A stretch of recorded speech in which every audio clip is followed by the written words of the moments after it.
The wind has stopped. It's mad. I don't know what my thoughts are now about the tent.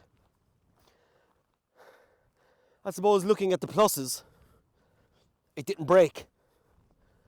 Nothing snapped, nothing ripped, nothing like that. So, in terms of that, but like, what's your opinion on it? Like, would any tent hold up properly in that wind? You know? It was fairly vicious now.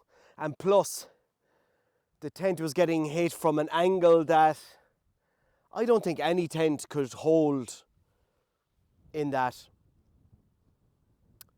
Like, all tents have to have some bit of flexibility or they'll break. So, yeah, I don't know.